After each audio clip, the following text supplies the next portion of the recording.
today we'll learn how to do three distinct things in Flutter. First, we'll capture an image from the device using the camera or photo gallery. Next, we'll allow the user to crop, rotate, or scale the image file. And lastly, we'll upload the file to a cloud storage bucket. And we'll even throw in a progress bar and a pause resume button, just because it's so easy to do with Flutter and Firebase. If you're new here, like and subscribe, and follow along with the full write-up on Fireship.io. Let's start by taking a closer look at what we'll build over the next few minutes. You can see down here in the bottom bar we have two icon buttons. Tapping the camera will bring up the device camera, and the image will bring up the image gallery. When the user selects an image, it will give us access to that file object in our Dart code. When the user taps the crop button, it will bring up the image cropper widget, allowing the user to manipulate the image. And that magic is made possible by the awesome image cropper plugin. And lastly, when the user taps the upload to Firebase button, it will immediately start uploading the file to a Firebase storage bucket. The progress indicator will show the percentage of bytes transferred while the file is uploading. And the user can also control the state of the upload by pausing or resuming it.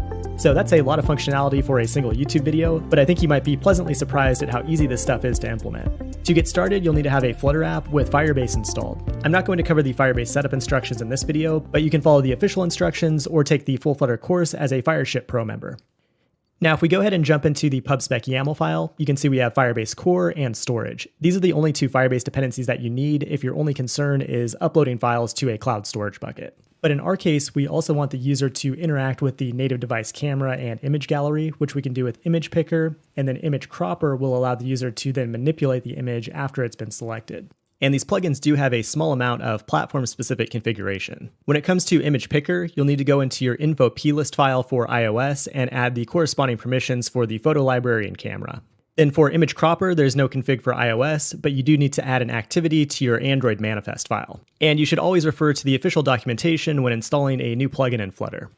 Now moving over to our main Dart file, we'll go ahead and import these dependencies, and the only other unusual thing is that we're importing Dart.io, and that gives us access to the file class, which we'll see in use here in a couple minutes.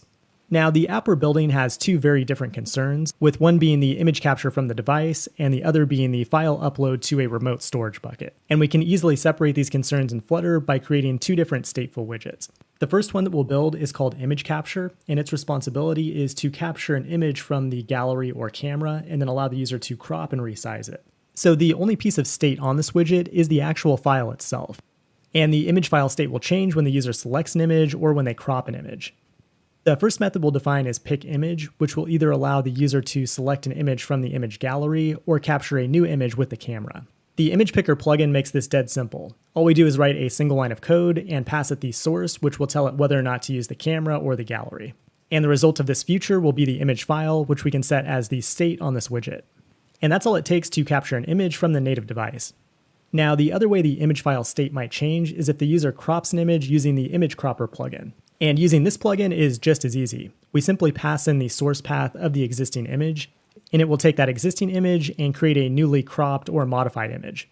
And you also have a bunch of optional properties that you can pass to the plugin as well to customize its behavior. If the user confirms the modification, it will result in a new image file, which we can then set as the image file state. But if the user cancels the modifications, the value will be null, in which case we can use Dart's null-aware double question mark operator to return the existing image file. Now at this point, you might be wondering how we're getting so much amazing functionality with only a few lines of code. The magic is made possible by the image cropper plugin, which itself is a wrapper for native libraries like ucrop and tocrop view controller on iOS. Now that we have the logic in place to capture and crop an image, let's move on to the UI.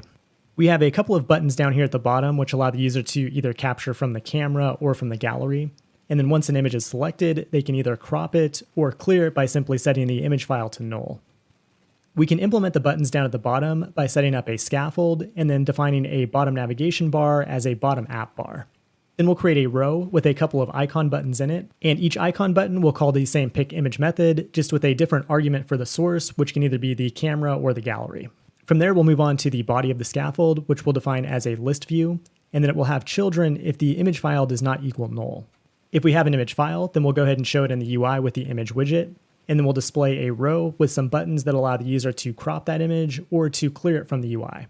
And that code can be implemented by simply attaching the methods that we defined earlier as the onPressed event handlers for these buttons. Now the last widget that we'll add here is called Uploader, which is a custom widget that we'll define next, and we'll pass the image file down to it as an input property. The responsibility of the uploader is to take the raw file and then create a Firebase storage upload task. One of the benefits of having this in its own widget is that you could potentially loop over it to create multiple upload tasks at once, which would allow you to upload multiple files concurrently. We can pass the file object from the parent to the child by setting it as a property here and then adding it to the constructor. From there, we'll go down to the state and we'll instantiate Firebase storage. You can think of this as a service that allows you to interact with a cloud storage bucket to both upload and download files. You just need to pass it a storage bucket argument with the bucket URI, which you can find on the Firebase console. And while we're here in the console, I should also point out that you should have security rules disabled for the storage bucket, just so we can freely upload files for this demo. Now back in our code, we'll set a property for the storage upload task. This is the single most important part of the feature because it provides the current state of the upload as well as the event stream that we can listen to update the UI. When you instantiate a storage upload task, it will immediately start uploading that file to storage. So we'll go ahead and create a start upload method that allows the user to click a button to start the upload lazily. In addition to the file, you also need to have a path to upload that file to. A storage bucket is no different than the file system on your computer. And that means only one file can exist at a given path at a time. Many apps will generate a unique ID for each individual upload, or a quick and dirty way to do it is just to use datetime_now. So now that we have the file path string and the raw file object, we can make a reference to the storage bucket, then call child with the file path, and then call putFile with the file object. And that will return us with a Firebase storage upload task. And that's actually all it takes to upload a file to storage. But you'll very likely want to give the user a progress indicator and maybe the option to pause or cancel the upload as well. In the build method, we'll go ahead and start with a conditional, and if the upload task is null, then we'll display a button that allows the user to start the upload. So tapping this button will create an instance of an upload task, which will immediately start transmitting that file to your Firebase storage bucket. The upload task object also exposes a stream of storage task events, which we can pass to a stream builder to update the progress bar. So we'll use a storage task event as the generic type to the stream builder, and we'll set the stream property as the upload task events. The storage task event object contains useful information like the number of bytes transferred and the total bytes in the file, so you can calculate the total progress of the upload. And you can expect the stream to emit a new event every couple hundred milliseconds or so.